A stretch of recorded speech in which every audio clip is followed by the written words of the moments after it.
नमस्कार, शुभ संध्या। बहुत स्वागत है परिवर्तन साहित्यिक मंच के इस कार्यक्रम में। आप सभी दर्शकों का मैं भारती प्रवीण हृदय तल से आभार व्यक्त करती हूँ और आपका स्वागत करती हूँ आज के इस विशेष कार्यक्रम में। साथियों, मन चंगा तो कठौती में गंगा, आपने बहुत बार सुना होगा इस बारे में।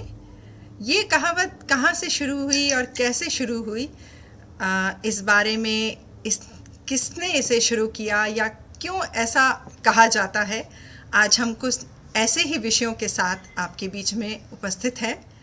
आपने संत रैदास, संत रविदास जी की अभी हाल ही में जयंती मनाई थी और उसके लिए विशेष आयोजन भी कई जगहों पे हुए। तो कौन थे ये संत रैदास? आज इन्हीं के ऊपर हम चर्चा करेंगे। श्रवण परंपरा क्या थी, ये आज का हमारा विषय है और इस पर हमारे साथ हमारे बहुत ही प्रख्यात कहना चाहिए कि बहुत ही प्रख्यात लेखक और हमारे परिवार के सदस्य डॉक्टर राजेंद्र सिंह जी का मैं अभिनंदन करती हूँ। उनके लिए चंद शब्द कहना चाहती हूँ कि आप अंतर्राष्ट्रीय ख्याति प्राप्त भाषा वैज्ञानिक तथा इतिहास मर्मज्ञ, बिहार सरकार के डॉक्टर ग्रियर्सन पुरस्कार जो कि 2016-17 में आपने प्राप्त किया से आप सम्मानित हैं डॉक्टर राजेंद्र प्रसाद सिंह जी। आप वर्तमान में एसपी जैन कॉलेज सासाराम बिहार के स्नातकोत्तर हिंदी विभाग में एक प्रोफेसर के रूप में कार्यरत हैं। बहुत स्वागत और हृदय तल से आपका अभिनंदन करते हैं। आदरणीय राजेंद्र प्रसाद जी अपने ज्ञान कुंभ से जो विशेष बातें हमें बताएंगे वो हम कालांतर में सुनेंगे। लेकिन अगर हम बात करें संत रैदास जी की, तो भारत के उन चुनिंदा महापुरुषों में से एक हैं जिन्होंने अपने रूहानी वचनों से सारे संसार को एकता और भाईचारे का पाठ पढ़ाया था।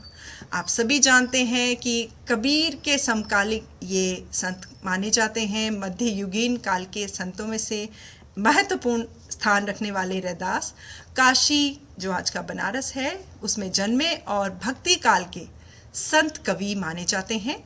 और उनकी प्रमुख भाषाएं जो कही जाती हैं वो उनमें ब्रज भाषा है, अवधी है, राजस्थानी है, खड़ी बोली है और फारसी। साथ ही विशेष बात यदि कहें तो राजस्थान की मीराबाई, जिनका नाम आपने सुना है, उनके भी ये गुरु रहे हैं। एक और विशेष बात मैं एक अंत में कहना चाहती हूँ कि जो गुरु ग्रंथ साहिब है उसमें उनकी 41 पवित्र लेख को उन्होंने समर्पित किया था गुरु नानक जी के विशेष आग्रह पे। और ऐसे ही समाज के लिए बहुत से संदेश और बहुत जो समाज उपयोगी कार्य उन्होंने किए, उनके बारे में हम चर्चा करेंगे। और बहुत स्वागत करती हूँ आदरणीय डॉक्टर राजेंद्र प्रसाद सिंह जी का कि वे हमें इस और इस विषय पर अपने ज्ञान कुंभ से कुछ विशेष लाभान्वित विचार यहाँ पर रखेंगे। बहुत स्वागत है आदरणीय डॉक्टर राजेंद्र प्रसाद सिंह जी का। नमस्कार। आइए सर, बहुत स्वागत है आपका इस कार्यक्रम में। बहुत बहुत धन्यवाद भारती जी।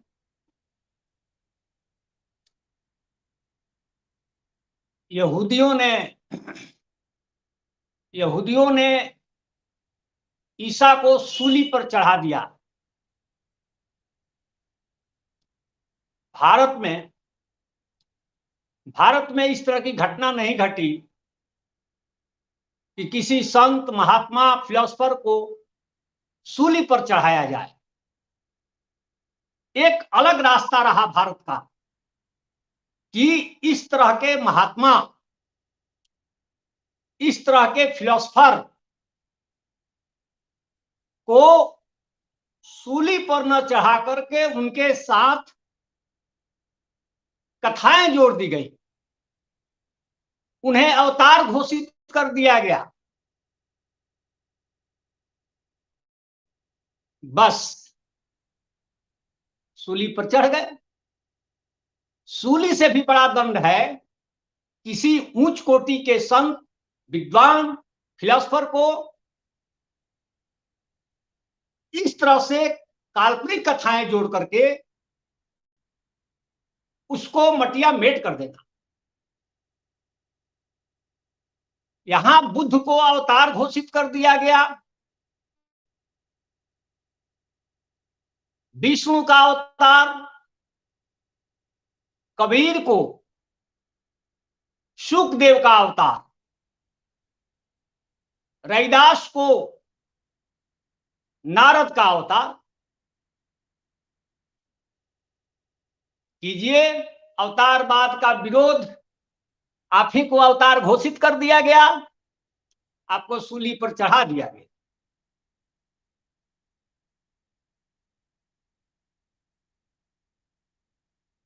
संत रैदास पर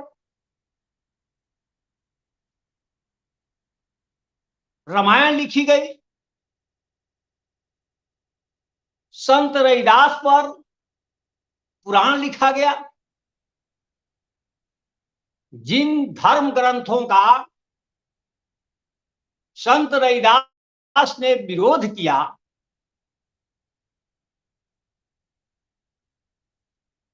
उसी प्रकार के धर्म ग्रंथ रैदास पर भी बना दिए गए। बहुत ख्यात कीर्ति है रैदास रामायण। रैदास रामायण दोहा चौपाई में लिखी गई है, जो तुलसीदास की शैली है, उसी शैली में रैदास रामायण है। और रैदास जो पुराण है वह पुराणों की शैली में है।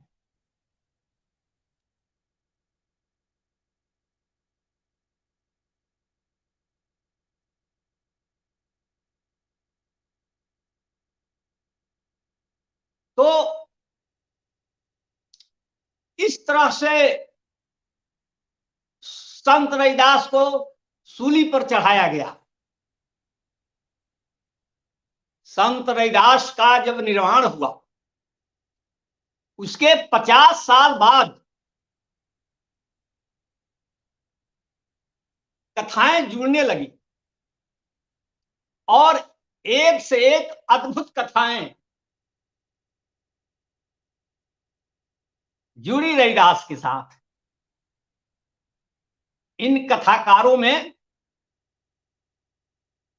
अनंत दास का नाम विख्यात है, भक्तमाल के टीकाकार प्रियादास का नाम विख्यात है। इन लोगों ने क्या लिखा? इन लोगों ने लिखा कि रैदास पूर्व जन्म में ब्राह्मण थे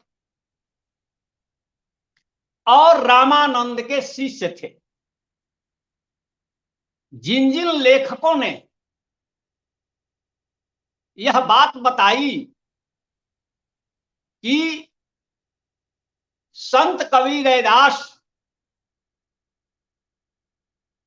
पूर्व जन्म में ब्राह्मण थे, उन लेखकों ने यह भी बात बताई कि वे रामानंद के शिष्य थे।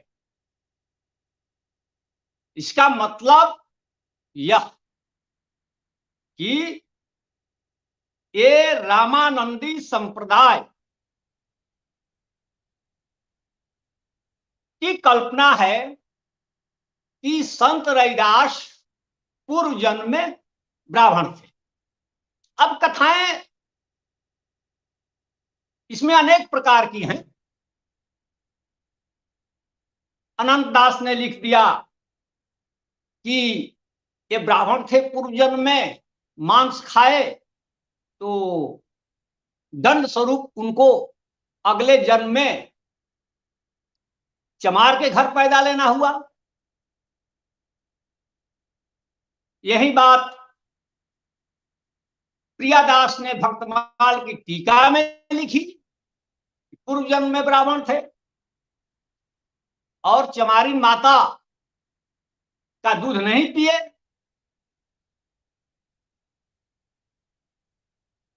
और जब रामानंद ने कान में मंत्र दे दिया रैदास के, तो दूध पीने लगे।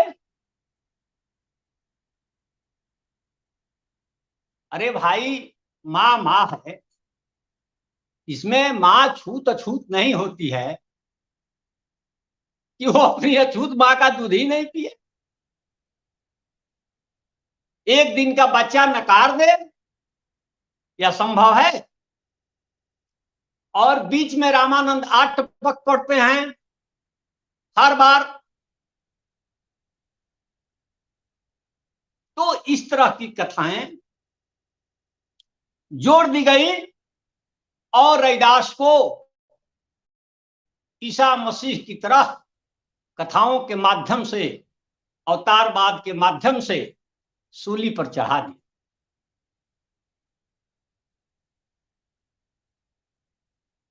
तो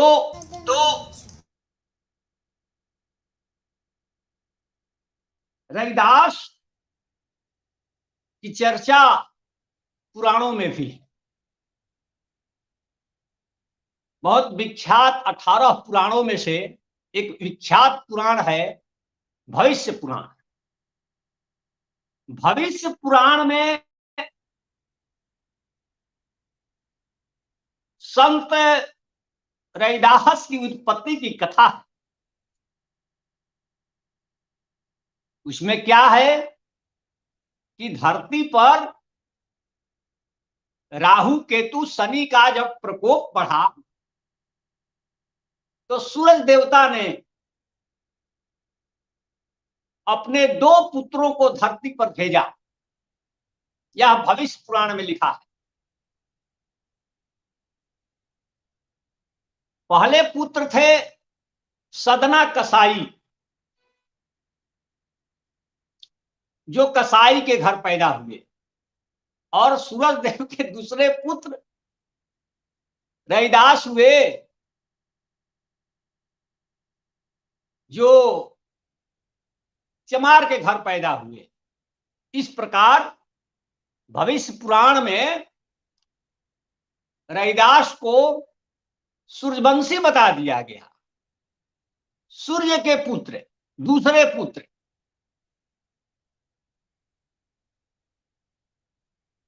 तो उसमें रैदास के पिता का नाम मिलता है मानदास, और रैदास पुराण में उनकी मां का नाम मिलता है भगवती। चलिए, तो क्या तो ये इस तरह सूर्यपुत्र की जी जी जी, माफी चाहूंगी। आपकी बात से एक प्रश्न उपजा कि क्या सूर्यपुत्र कहे जाने के कारण उनका नाम रविदास पड़ा, या उनका वास्तविक क्या रैदास है या रविदास है? इस भ्रम को हम क्या इस नहीं, कथानक से जोड़ सकते हैं? सूर्य पुत्र होने के कारण सूर्य को पुत्र कहां से होगा? सूर्य तो भाई ग्रह है। यही ना मैं कह रहा हूं कि ये रैदास को सूली पर चढ़ाना है इन कथाओं के माध्यम से। सूर्य तो निर्जीव चीज है, वो पुत्र कैसे पैदा करेगा? हाँ, तो कथाएं बना दी गई कि रविवार के दिन संत रैदास का जन्म हुआ था, इसीलिए उनका नाम रविदास था। ये भी कथा है कि रविवार को, और वहां सूर्य से जोड़ दिया गया, तो जो रविदसिया सेक्ट है वो सूर्य पूजा करने लगा, हत्या हो गई रैदास की, रैदास के विचारों की। ये मैं कहना चाहता हूं। जैसा कि मैंने कहा कि संत रैदास वास्तव में श्रमण परंपरा के संत थे। श्रमण, हमारे यहां 2 ही परंपरा है, एक वर्णाश्रमी साहित्य की परंपरा है और दूसरा है श्रमण साहित्य की परंपरा। बहुत स्पष्ट है कि वर्णाश्रमी जो साहित्य है वो वर्ण व्यवस्था पर, ईश्वर पर, परलोक पर, मंदिर पर, मूर्ति पर, अवतारवाद पर, छापा, तिलक, माला जाप पर वर्णाश्रमी साहित्य ज्यादा ध्यान देता है, तो उसी पर केंद्रित होता है। लेकिन रैदास का जो साहित्य है वह पूरी तरह से इसके विपरीत है। वर्णाश्रमी साहित्य के ठीक विरोधी है। इसलिए संत रैदास श्रमण साहित्य के वाहक हैं, इसमें कोई दो राय नहीं है। हमारे यहां जो हिंदी के आलोचक हैं, एक तो रैदास पर काम कम हुआ है और जो थोड़ा बहुत काम हुआ इसमें लोगों ने रैदास पर उपनिषद का प्रभाव, वेद का प्रभाव, गीता का प्रभाव, इस तरह से लोग देखते रहे हैं, जो कि गलत है,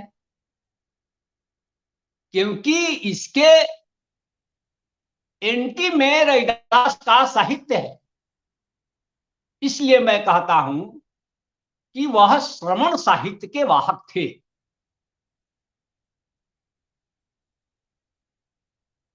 महापंडित राहुल सांकृत्याय ने एक किताब लिखी है, पुरातत्व निबंधावली उसका नाम है।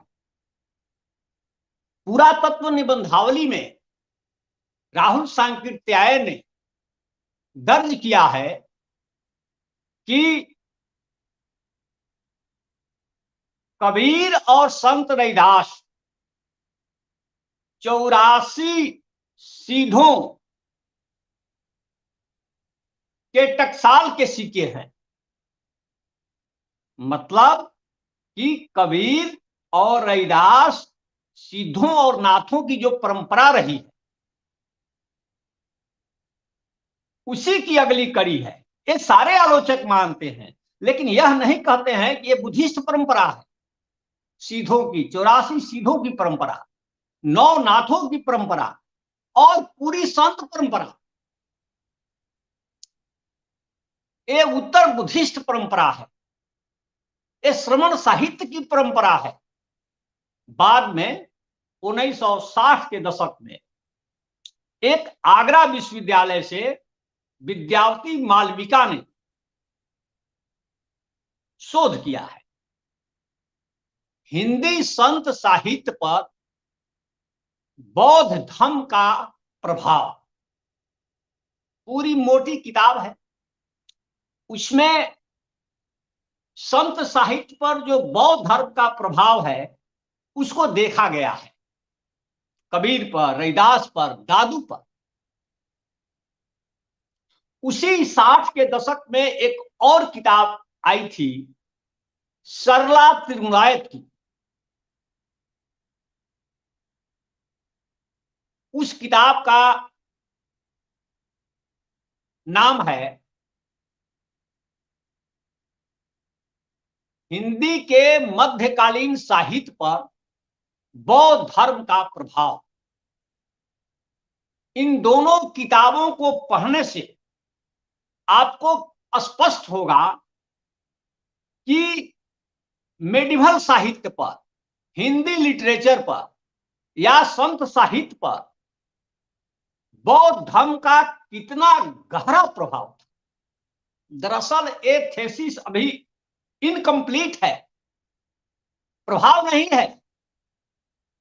बौद्ध धर्म की ही परंपरा में ही ये साहित्य ही है। ये शोध का विषय ये होना चाहिए, प्रभाव नहीं।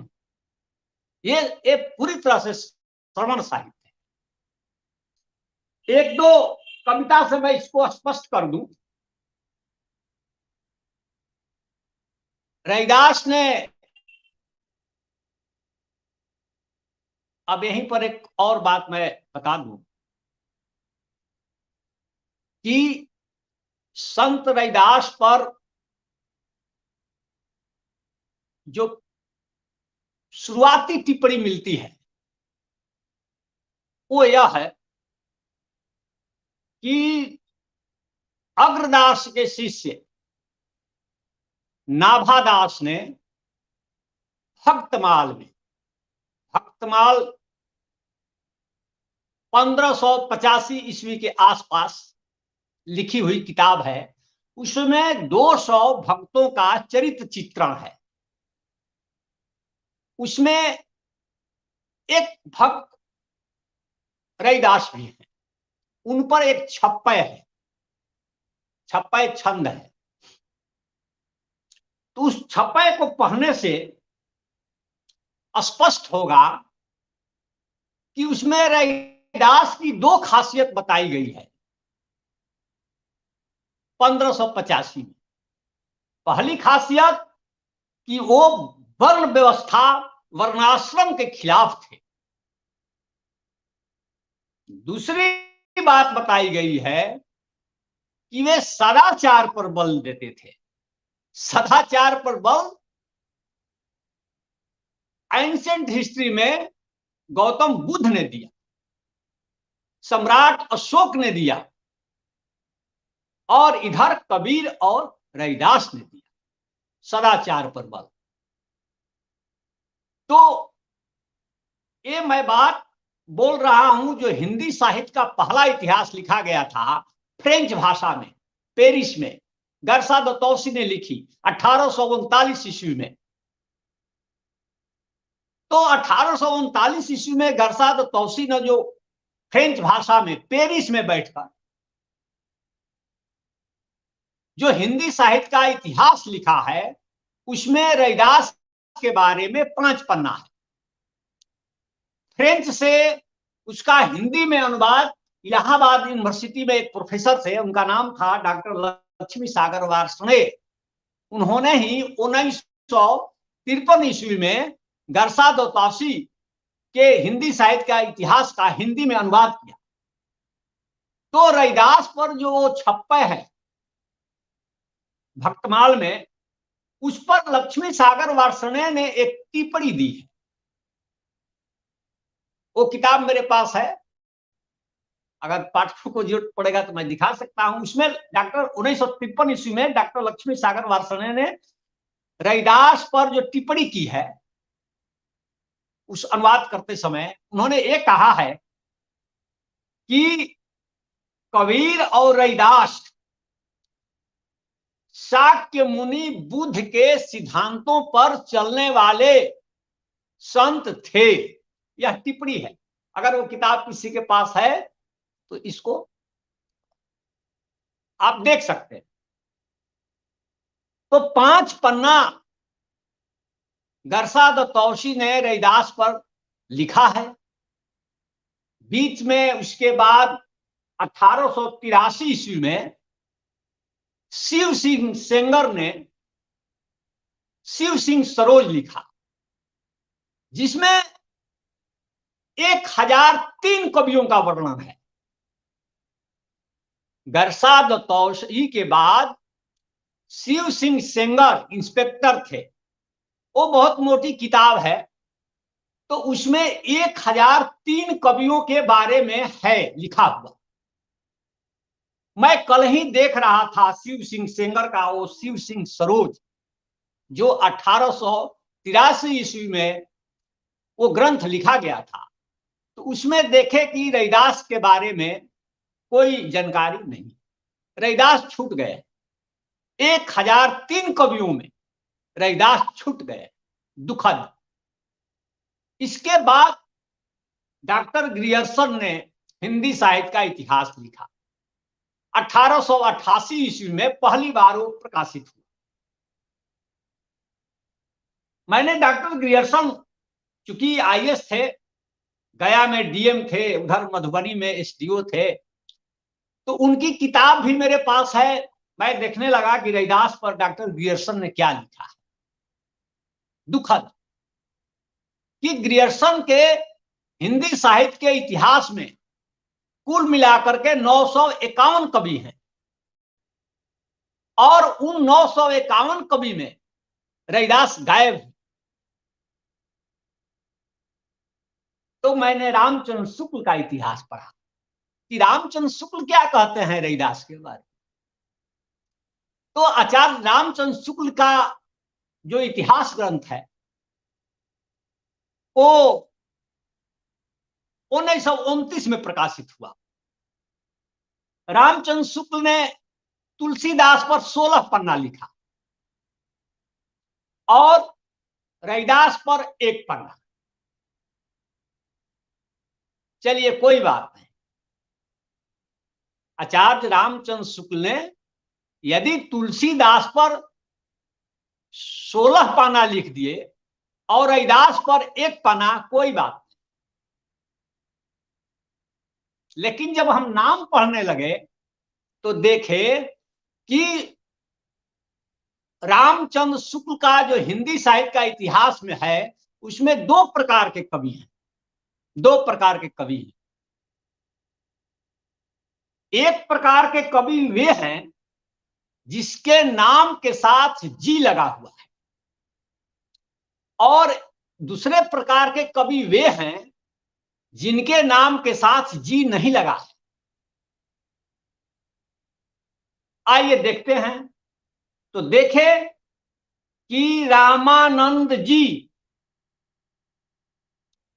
तुलसीदास जी, सूरदास जी लिखा हुआ है, पढ़ सकते हैं। मैं शुक्ल जी की आलोचना नहीं कर रहा हूं, हो सकता है कि शुक्ल जी को भी नहीं पता हो कि मैं ऐसा कर रहा हूं।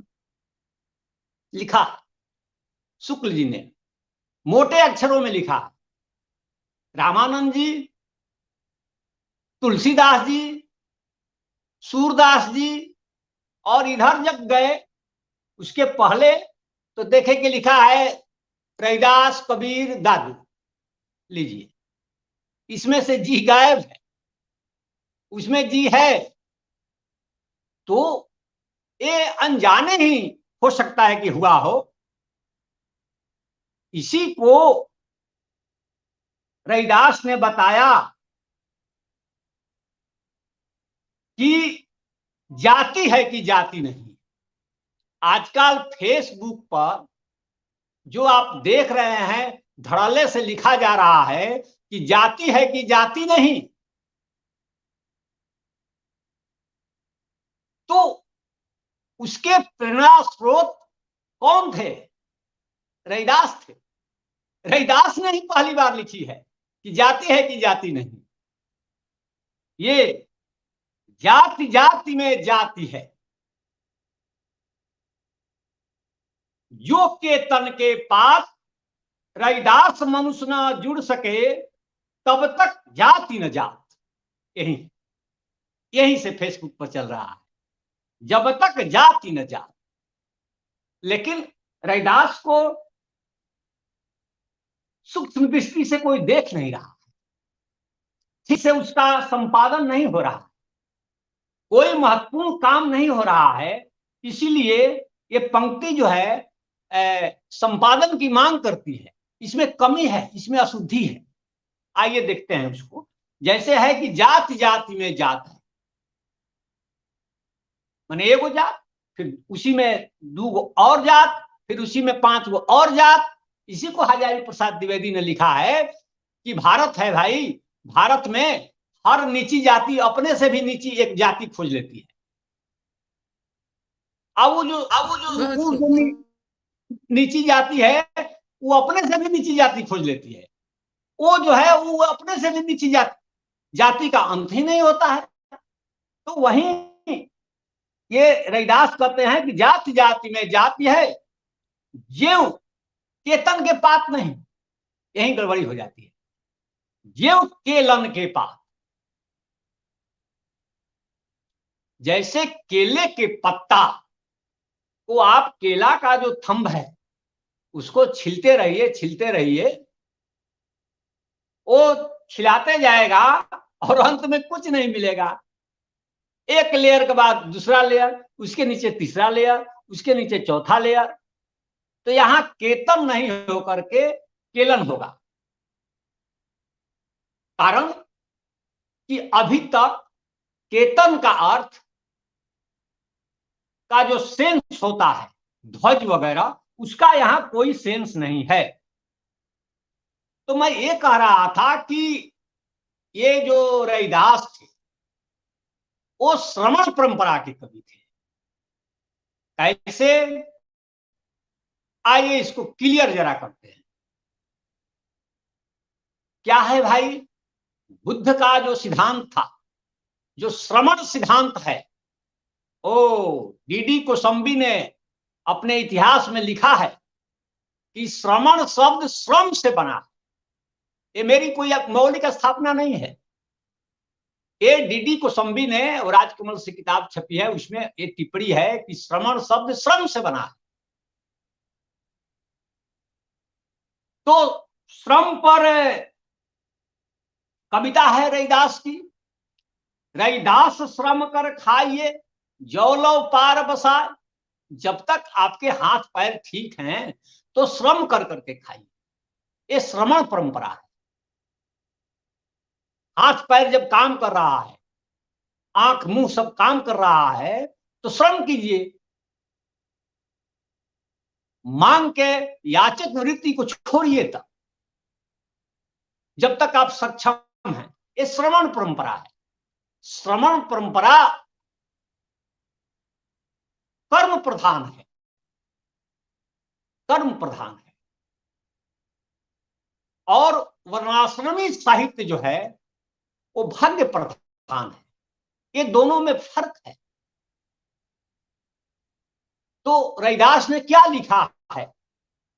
कर्म बंधन में बंध रहियो। आप हमेशा कर्म के बंधन में बंधे रहिए, कर्म करते रहिए, और फल की न तजियो आश, और फल की आशा मत त्यागिए। देखिए उल्टा हो गया। श्रीमद् भागवत गीता में क्या लिखा है?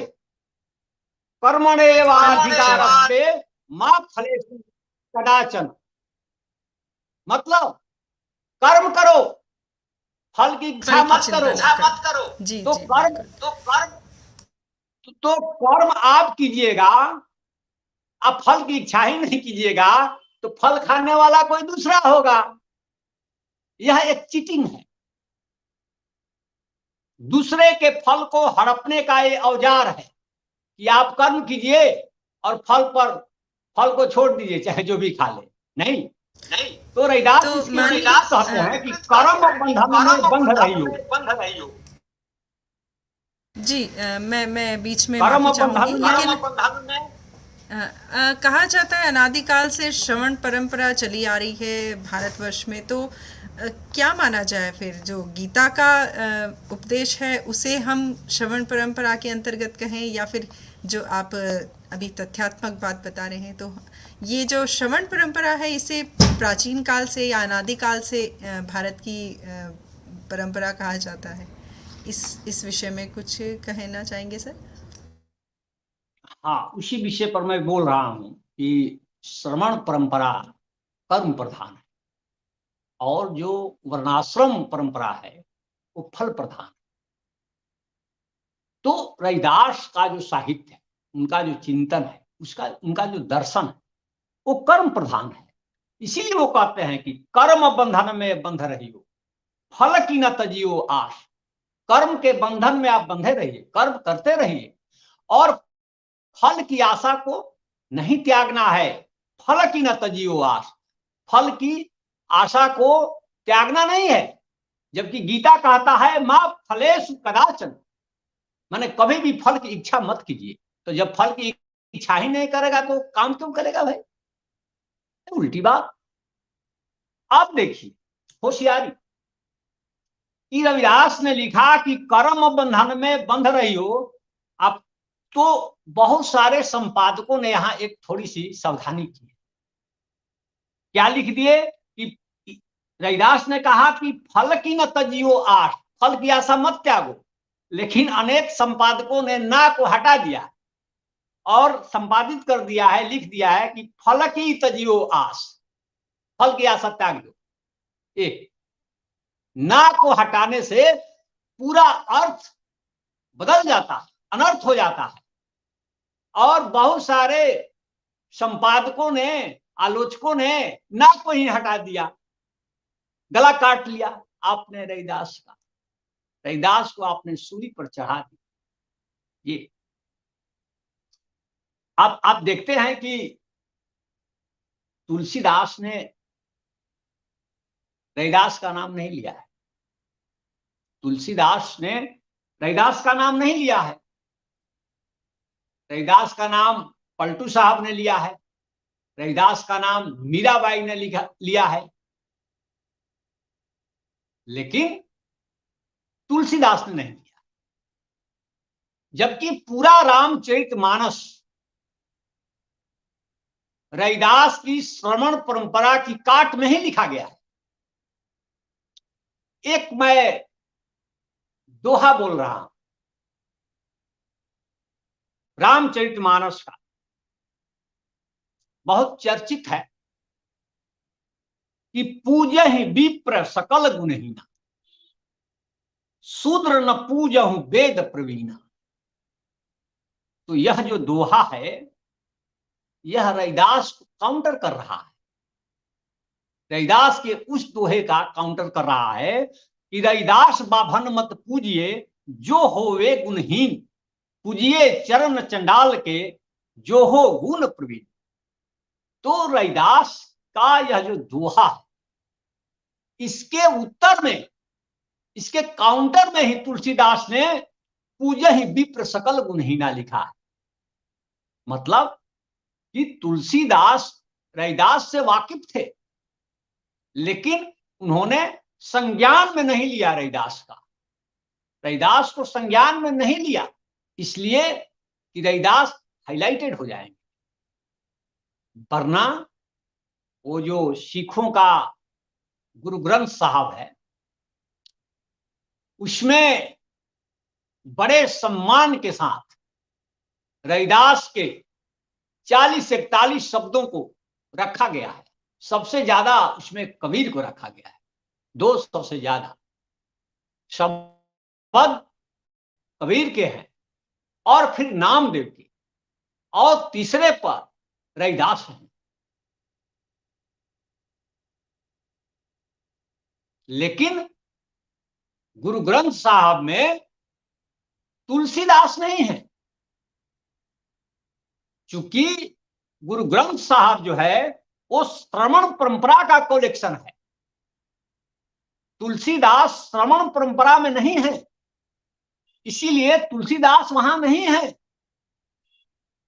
अगर पारंपरिक आलोचना का हम शब्दावली को इस्तेमाल करें तो अगर आप संत कहते हैं कबीर रैदास को, उस अर्थ में तुलसीदास संत नहीं है। यही कारण है कि सिखों के जो पवित्र धर्म ग्रंथ है उसमें तुलसीदास गायब, कबीर हैं, रैदास हैं, नामदेव हैं। तो अब मैं ये कह रहा हूं कि रैदास श्रवण परंपरा के वाहक कवि थे। दया जो है, पीति, करुणा, यह रैदास के साहित्य का केंद्रीय चरित्र है। एक उनकी कविता है कि दया धर्म जिन में नहीं, हृदय पाप को कीच। जिस मनुष्य के अंदर दया नहीं, पीति, तो गौतम बुद्ध के उपदेशों का जो केंद्रीय चरित्र है वो दया ही है, करुणा ही है। करुणा अगर आप में आ गई तो सब कुछ आपने प्राप्त कर लिया, आप मानव हो जाइएगा, पूर्ण मानव हो जाइएगा। यही कारण है कि जो बुद्ध का धम्म है, धम्म धम्म, इसका जो ग्रीक में अनुवाद कराया है सम्राट अशोक ने, आज से 2200 साल पहले, 2200 से ज्यादा हो गया। तो उन्होंने, सम्राट अशोक ने जो धम्म का जो अनुवाद कराया है, बुद्ध के धम्म का, वो यूसेबिया कराया है, यूसेबिया ग्रीक में। और ग्रीक में यूसेबिया का मतलब होता है पीति, करुणा, दया। धम्म का असली अर्थ यही है। इसीलिए संत रविदास ने दया धर्म जिनमें नहीं, हृदय पाप को कीच, ये कहते हैं। बहुत चर्चा है कि चाहे ये जो कविता आजकल चल रही है मीडिया में, जीवन 4 दिवस का मेला रे, तो उसमें है कि झूठा ब्रह्म अकेला रे। झूठा ब्रह्म अकेला रे, इसका मतलब क्या? यह ब्रह्म सूत्र का विरोध है। एको ब्रह्म द्वितीयो नास्ति, इसके एंटी में है। इसलिए मैं कह रहा हूं कि जो रविदास थे वे श्रमण परंपरा के संत थे। अब रविदास के बेगमपुरा की बहुत चर्चा होती है, और हमने बहुत पहले कबीर के अमरदेशवा,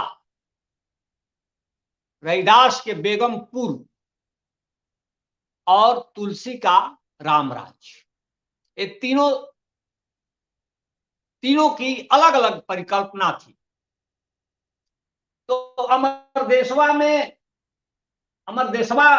किसकी परिकल्पना थी? अमरदेशवा परिकल्पना थी कबीर की। कबीर ने अमर देश की परिकल्पना की। कबीर ने क्या लिखा? जहां से आयो अमर वह देशवा, यही अमर देशवा है। अमर देशवा कैसा होगा? अमर देशवा का स्वरूप क्या होगा? वर्ण ब्राह्मण क्षत्रिय न शूद्र वैश्वा, मुगल पठान न सैयद सिखवा, आदि ज्योति नहीं गौरी गणेशवा, ब्रह्मा विष्णु महेश न शिशवा, जहां से आयो अमर वह देशवा। कबीर के अमर देश में न ब्राह्मण होंगे, न क्षत्रिय होंगे, न वैश्य होंगे, न शूद्र होंगे, न पठान होंगे, न सैयद होंगे, न शेख होंगे, सब बार होंगे, सब समान होंगे। वहां न गौरी होंगे, न गणेश होंगे, न ब्रह्मा होंगे, न विष्णु होंगे, न महेश होंगे। एक कबीर का अमर देशवा। तुलसीदास का रामराज क्या है? तुलसीदास का रामराज है कि वर्णाश्रम निज निज धर्म, निरत वेद पथ लोग, चल ही सदा पावहि सुख ही, नहीं भय शोक न रोग। तुलसी के रामराज में वर्ण व्यवस्था होगी, वेद कानून होंगे, वेद के हिसाब से लोग चलेंगे। तो आप देख लीजिए कि जो वर्णाश्रम साहित्य है और जो श्रमण साहित्य है, दोनों में कितना फासला, आकाश और पताल का। और जिस चीज का रविदास ने विरोध किया, जिस वर्णाश्रम का, आप उसी परंपरा में उन्हें क्यों रखते हैं? इसीलिए मैं कहता हूं कि रविदास भक्ति के नहीं, श्रवण परंपरा के वाहक कवि थे। तो रविदास ने बेगमपुर शहर की परिकल्पना की थी। इस पर गेल ओमवेट की पूरी किताब है।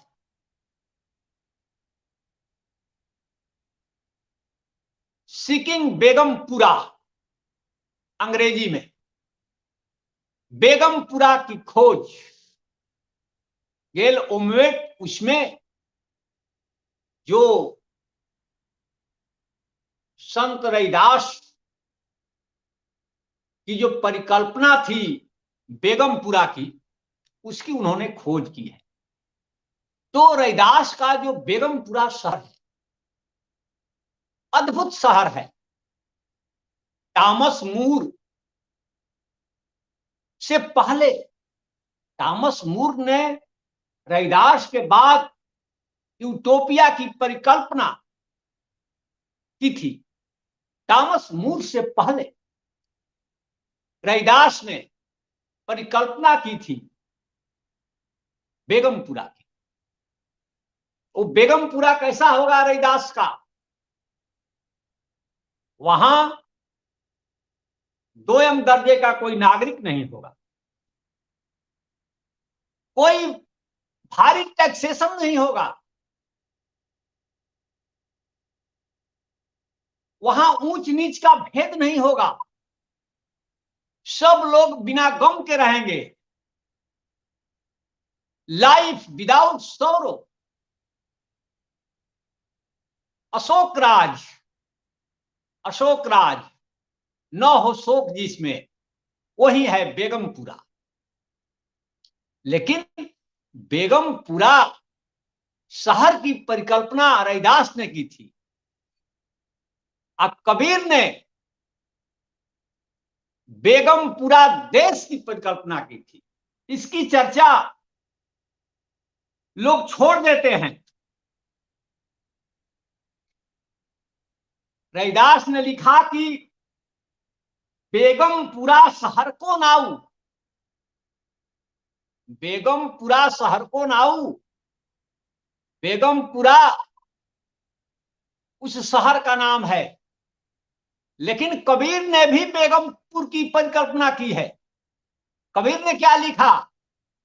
अवधू बेगम देश हमारा, अवधू बेगम देश हमारा, राजा रंक फकीर बादशाह, सबसे कहूं पुकारा, अवधू बेगम देश हमारा। इसी से प्रेरित हुए जयशंकर प्रसाद क्या लिखे? अरुण यह मधुमय देश हमारा, अरुण यह मधुमय देश हमारा, जहां पहुंच अनजान क्षितिज को मिलता एक सहारा। तो जयशंकर प्रसाद ने वहां से कबीर से ये प्रेरणा ग्रहण की, जहां कबीर ने लिखा कि अवधू बेगम देश हमारा। तो ये सब विश्लेषण की चीजें हैं। अब मैं ये कह रहा हूं कि तुलसीदास ने कहा कि सिया राम मैं सब जग जानी, करत प्रणाम जोर युग पान। इस ये जो पूरा जगत है, ये सब सिया राममय है। मैं सबको हाथ जोड़कर प्रणाम करता हूं। लेकिन रैदास ने तो तुलसीदास को पूरा जगत राममय लगा, लेकिन संत रैदास को पूरा जगत राममय नहीं लगा, चाममय लगा। लिखे कि पूरा जगत चाममय है, यहां भी चाम वहां भी चाम। उनकी एक कविता है, चाम कहां थी चाम का राजा, चाम के उठ पर चाम का बाजा। राजा जिस हाथी पर बैठा है वो हाथी भी चाम का, और जो राजा बैठा है वो भी राजा चाम का, और चाम के ऊंट पर चाम का बाजा। और जो राजा के पीछे बाजा बज रहा है, जिस ऊंट पर रखा है ढोल, वो भी चाम का, जो ढोल है वो भी चाम का। अगर रैदास तुलसीदास के बाद पैदा हुए होते तो वो क्या लिखते, जैसे तुलसीदास ने लिखा कि सिया राम मैं सब जग जानी, करत प्रणाम जोरि जुग पानी, तो इसको पलट देते रविदास और लिखते कि चाम चाम मैं सब जग जानी, करत प्रणाम जोरि जुग पानी। बड़ा गौरव था, चर्मकार होने का भी रविदास को गर्व था, इसीलिए हर जगह लिखते हैं खलास चमारा, मैं खलास चमार हूं। सीधी बात, कबीर और रविदास हर जगह यह लिखते हैं कि मैं चमार हूं, मैं जुलाहा हूं। लेकिन तुलसीदास कहीं भी नहीं बताते हैं कि मैं किस जाति का। जिसने जाति बताई कबीर और रविदास ने, उसने जाति प्रथा का विरोध किया, जात पात का विरोध किया। लेकिन जिसने नहीं जाति बताई वही सबसे अधिक जात पात किया। ये उल्टा हो गया। जिन धर्म ग्रंथों ने रविदास और कबीर को अछूत घोषित किया, उन्हीं धर्म ग्रंथों को ही कबीर और रविदास ने अछूत घोषित कर दिया। उल्टा हो गया, उलट दिए कि जिन धर्म ग्रंथों के बलबूते हम अछूत हैं, जाओ मैं तुझे ही अछूत घोषित करता। और बताया कि वेद झूठा है, पुराण झूठा है। यह मादा कबीर और रविदास में थी। आज देश आजाद है, भारत में संविधान लागू है, कानून का राज है, फिर भी जुबान पर ताला लगा हुआ है। आप सोच सकते हैं वो सल्तनत काल का पीरियड और काशी में हरे चौराहे पर सरेआम इस तरह की बात करना कितनी ताकत की चीज रही होगी। उनकी पंक्ति को बोलने में आज भी लोग थरथरा जाते हैं।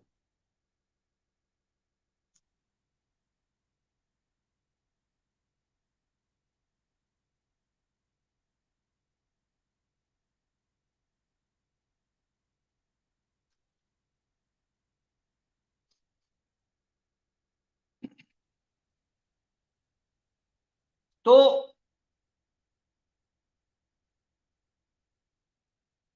जी, ये क्या यही खूबियाँ थी कि कबीर जी ने उन्हें संतों में संत कहा था रविदास जी को, क्योंकि उनके विचार जितने खूबसूरती से आपने यहाँ पर रखे, किसी इतिहास की किताब में हमने शायद आज तक नहीं पढ़े थे।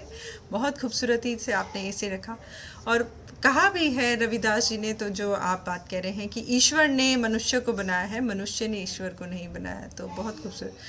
पर सर, क्या कबीर और रैदास जी के जो दोहे बाद में डाले गए, तो ऐसा भी कुछ है कि उनके नाम पर जो दोहे बाद में कहे गए, तो इस पर आप कुछ कहना चाहें यदि तो?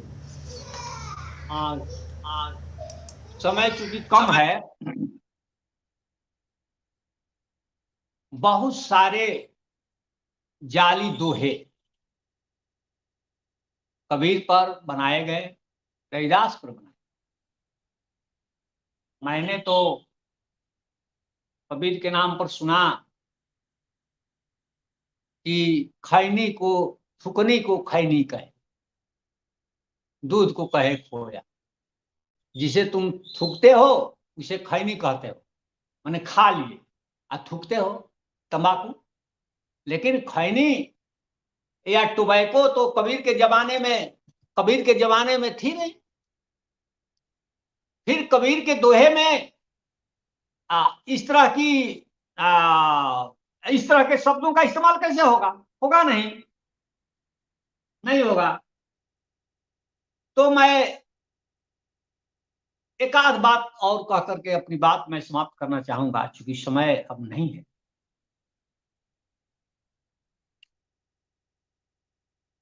कि कबीर और रैदास की पेंटिंग बनी है 1640 ईस्वी में। तब देश में शाहजहां का शासन था और शाहजहां के समय में सबसे बड़ा चित्रकार फकीर उल्ला थे। दारा शिकोह ने आग्रह किया, इतने चर्चित थे कबीर और रैदास भारत में, आप सोच सकते हैं इतने चर्चित। मैं तो देखता हूं कि जिस रैदास को हम लोग उत्तर प्रदेश, बिहार और मध्य प्रदेश में रैदास बोलते हैं, उसको बंगला में रुईदास बोलते हैं, महाराष्ट्र और गुजरात में रोहिदास बोलते हैं, पंजाब में रविदास बोलते हैं। मेडिवल एज में ऐसा कोई भी साहित्यकार नहीं है जिसका विभिन्न प्रांतों में इस तरह से नामों का रूपांतरण हुआ हो। आप तो क्रिटिसिज्म में पढ़ाते हैं कि सूर्यकांत त्रिपाठी निराला ने खुद ही रैदास पर कविता लिखी है। सूर्यकांत त्रिपाठी निराला की जो सरोज स्मृति है उसको माना जाता है कि हिंदी साहित्य का पहला शोक गीत है, लेकिन हिंदी का पहला शोक गीत निराला का सरोज स्मृति नहीं, हिंदी साहित्य का पहला शोक गीत रैदास ने लिखा। कब? जब कबीर की लाश उनके सामने पड़ी हुई थी, उस समय देख करके कबीर के शव को रैदास बहुत रोए थे और रैदास ने तब कविता लिखी थी। ये डॉक्टर राम कुमार वर्मा का जो हिंदी साहित्य का आलोचनात्मक इतिहास है उसमें वो कविता आपको मिल जाएगी। ये बेल्वेडियर प्रेस प्रयाग से और रैदास जी की जो वाणी है उसमें यह कविता है कि निर्गुण का गुण देखो आई, देही सहित कबीर सिधाई। देह सहित कबीर विदा हो रहे हैं दुनिया से। ये शोक गीत है जिसे रैदास ने लिखा है। तो मैं कह रहा था कि पेंटिंग जो है वो दिल्ली में ही है जहां आप हैं। नेशनल म्यूजियम में जाकर देखिए, 1640 की बनी हुई संयुक्त पेंटिंग की अपनी झोपड़ी के बाहर कबीर बैठे हैं और बुनाई का काम कर रहे हैं और बगल में रैदास हैं जो चटाई पर बैठे हैं। दोनों लोगों के सिर पर पगड़ी है। ये 1640 की बात है। उस पेंटिंग को देखा जा सकता है। उतना प्राचीन पेंटिंग दूसरे कवि का हम लोग को नहीं मिलता है। मेडिवल एज में कितनी शोहरत थी कि दारा शिकोह जैसे राजकुमार ने फकीर उल्ला से कह करके कबीर और रैदास की संयुक्त पेंटिंग बनाई थी। दूसरी पेंटिंग 1825 ईस्वी में भी बनी कबीर और रैदास की। पीपा की भी बनी कबीर और रैदास के साथ, 19वीं सदी में पेंटिंग बनी। ये बड़े बेमिसाल और शोहरत के कवि थे कबीर और रैदास। आखिरी बात मैं कह रहा हूं कि आप कबीर बड़े थे, रैदास थोड़ा छोटे थे, लेकिन प्रतिभा में दोनों टक्कर के थे। यही कारण है कि आप सोच सकते हैं कि कबीर खुद बड़े संत थे और इतना बड़ा संत जब रैदास को संतों का संत कहा तो आप विचार कर सकते हैं कि रैदास कितने बड़े संत थे। धन्यवाद।